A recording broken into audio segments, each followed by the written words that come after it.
신명기서 24장 우리 17절로 22절 교독하겠습니다.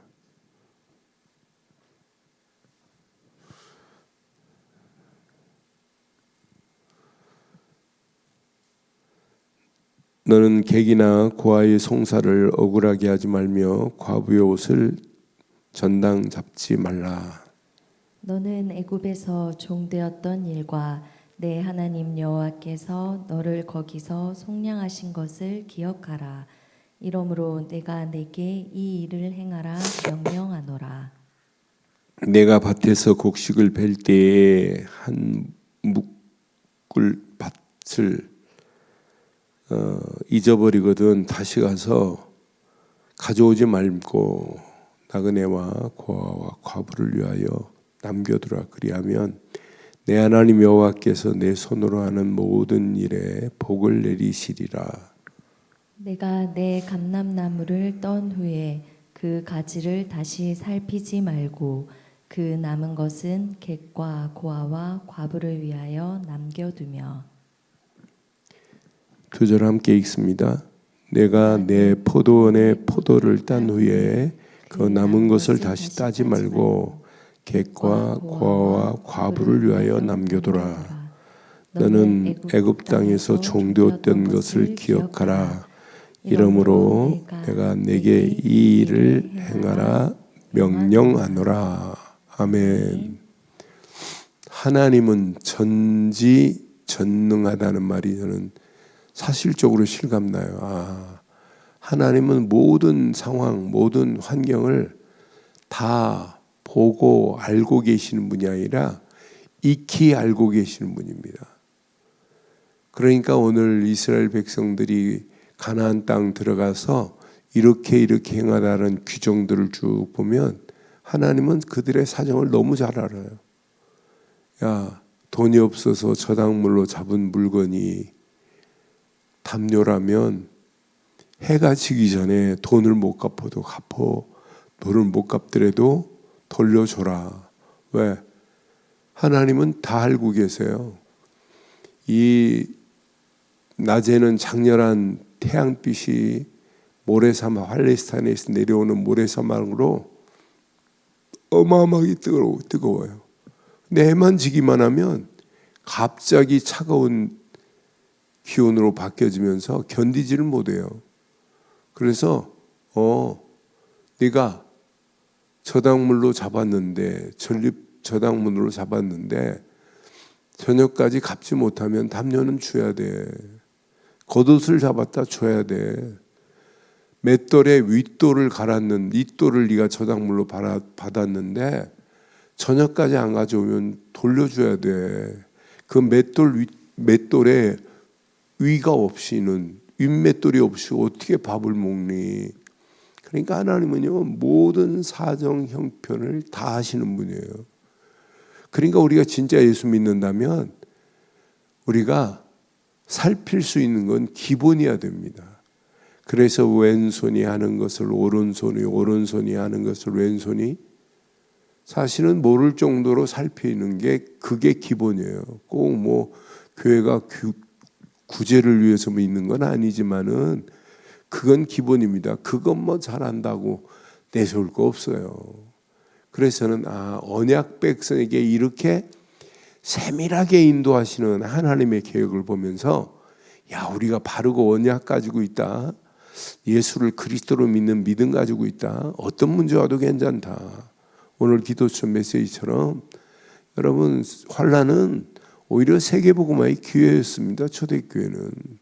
그러니까 우리가 어떤 사정, 형편, 어떤 상황을 만나도 아무 문제거리가 안 돼야 돼. 정상이에요. 왜? 하나님은 다 알고 계십니다. 보고 계십니다. 듣고 계십니다. 하나님은 모든 사정 형편을 다 익히 알고 계시는 분이에요. 그런 하나님이 지금 이스라엘 백성들을 끌고 가면서 여러 규정들을 지금 만들어내는 거예요. 이러이러할 때.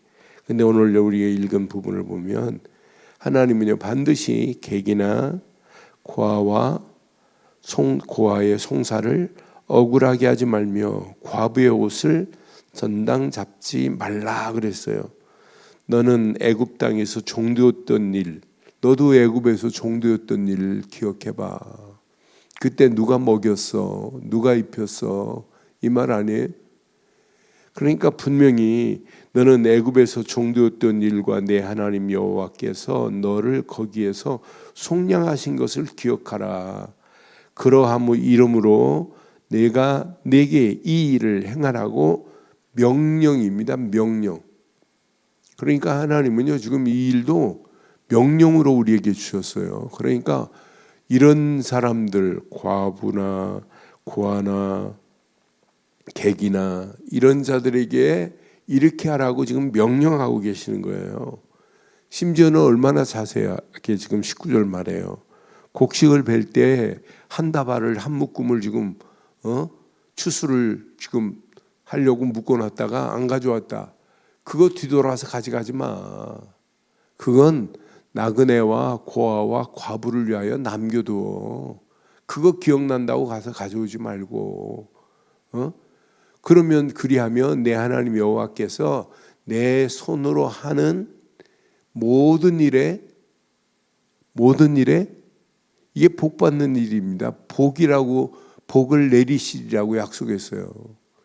우리가 이 땅에 살아가는 동안에 이스라엘이 암만 잘 나가도 하나님이 복을 내리면 못 살아요. 우리가 암만 잘 나가도 하나님의 복이 아니면 은혜가 아니면 우리는 살지 못해요. 그렇잖아요. 내 힘으로 한계가 있습니다.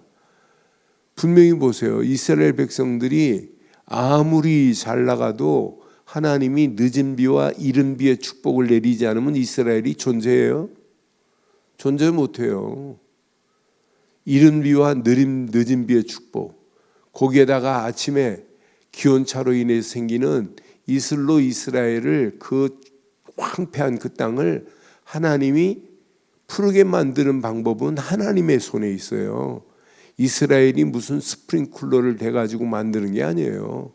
지금이야 과학이 발달해서 그런 스프링쿨러를 만들어서 포도원도 재배하는 사람도 있습니다만은 그때 당시는 과학의 힘이 아니라 하나님의 전적인 은혜예요.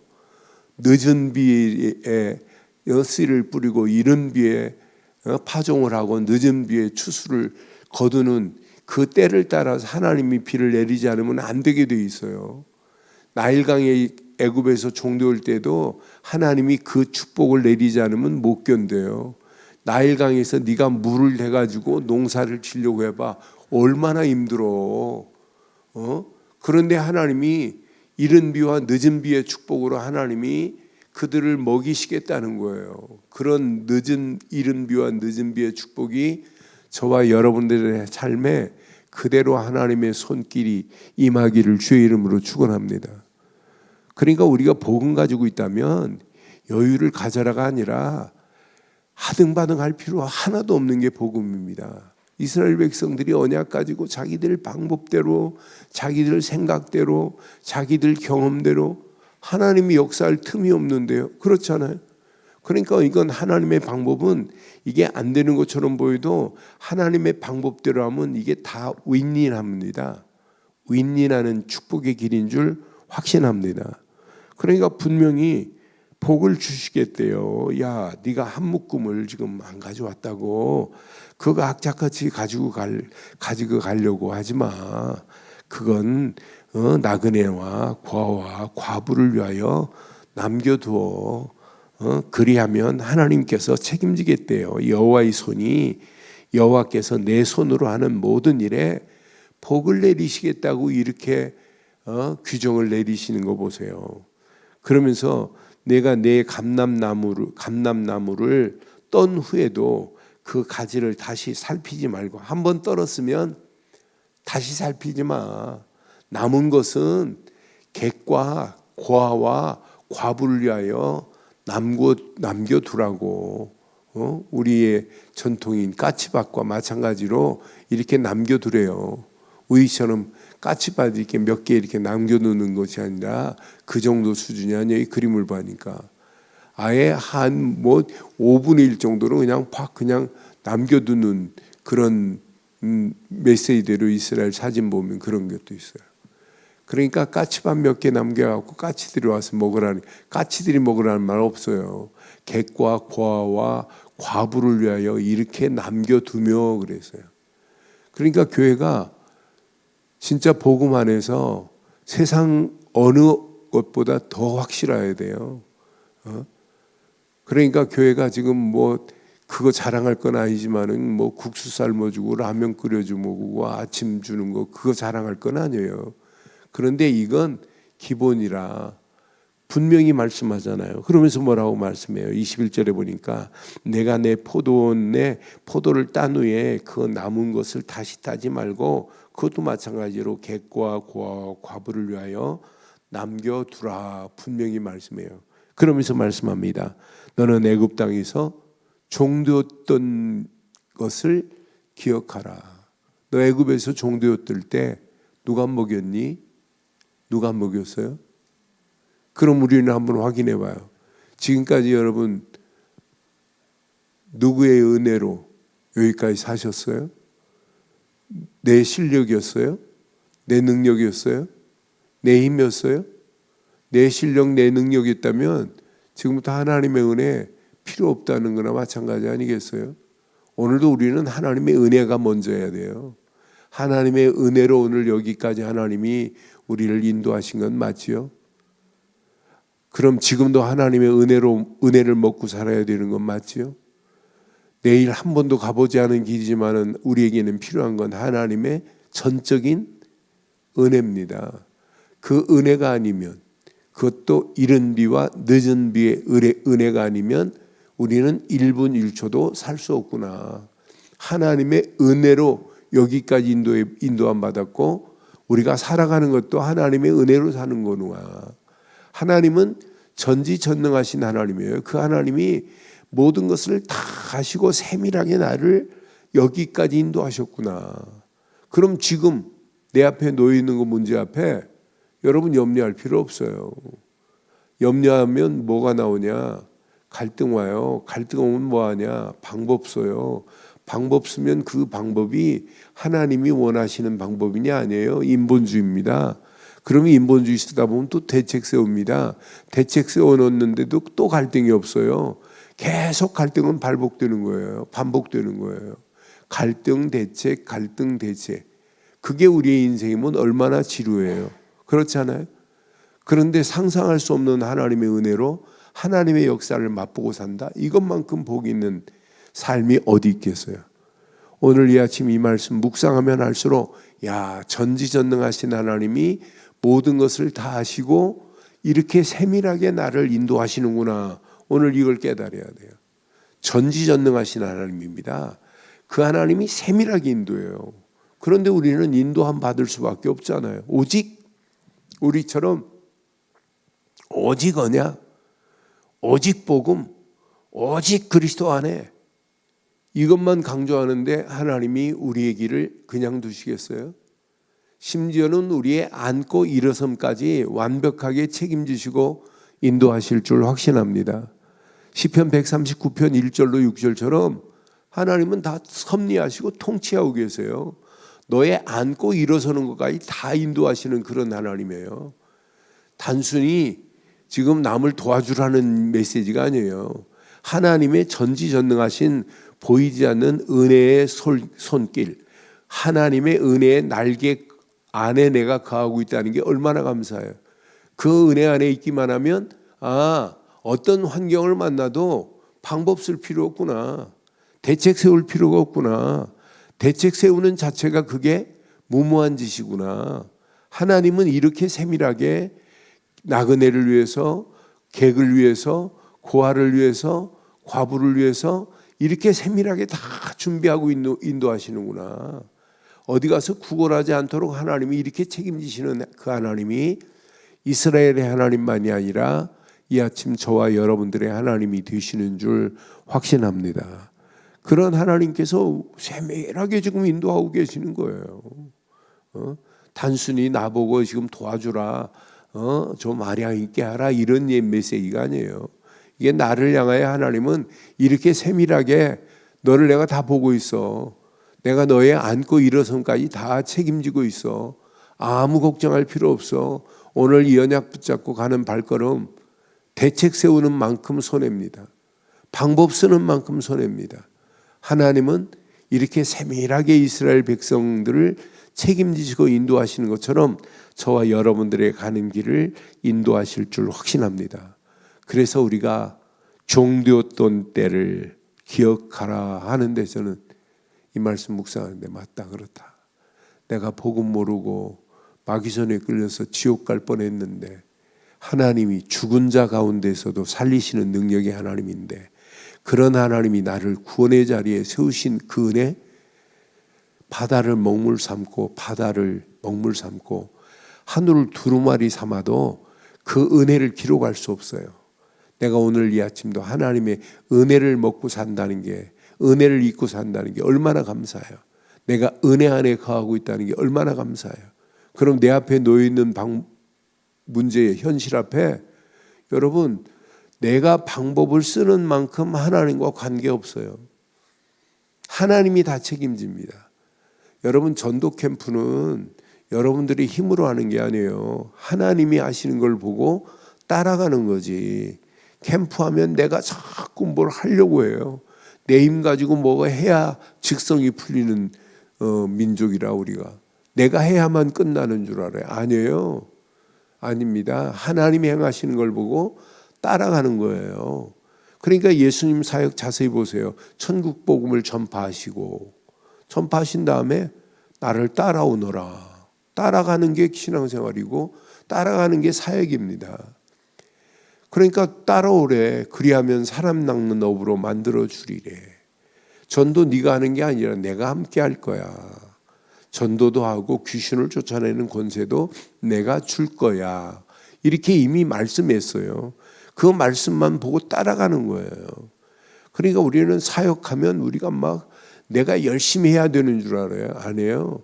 성령 100% 성령 안에서 성령의 인도 따라 성령의 역사하심 속에 하나님이 마태복음 10장 20절 말씀 주시는 말씀 안에서 입을 열어주면 말하면 돼요. 그렇잖아요.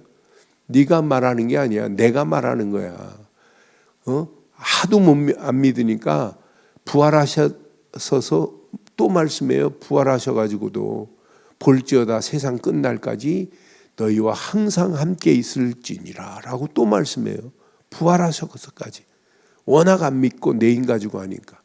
그래서 이 아침도 저는 이 말씀 묵상하는 중에 내 힘이 들어가는 게 신앙생활이 아니구나. 내 동기가 들어가는 게 신앙생활이 아니구나. 내 능력을 가지고 가는 게 신앙생활이 아니구나. 내 경험이 필요한 게 아니구나. 오직 경험은 하나님의 은혜만을 사모하는 거예요. 은혜 안에서 은혜를 따라가는 것 말고는 우리에게 필요한 게 없겠구나.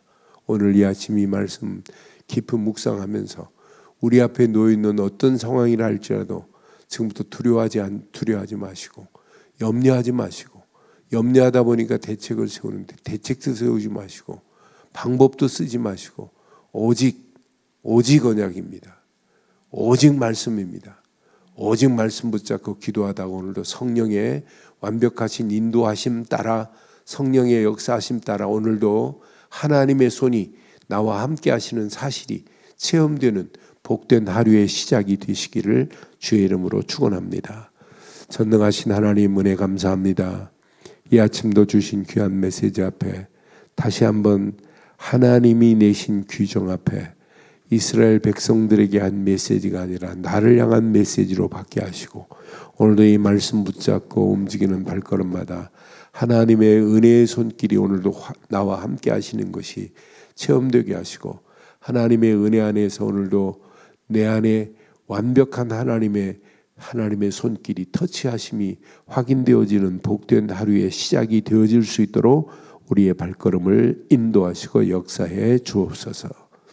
지금은 우리 주 예수 그리스도의 크신 은혜와 하나님의 무한하신 사랑과 성령님의 내주 인도 역사 충만하신 은혜가 예수 그리스도 안에서 그 이름을 높이고 달려가는 심령 머리 위에 가정과 사업과 직장과 자녀들 위해 언약 붙잡은 우리 늘 좋은 교회 위에 지금부터 영원토록 함께 있을지어다. 아멘.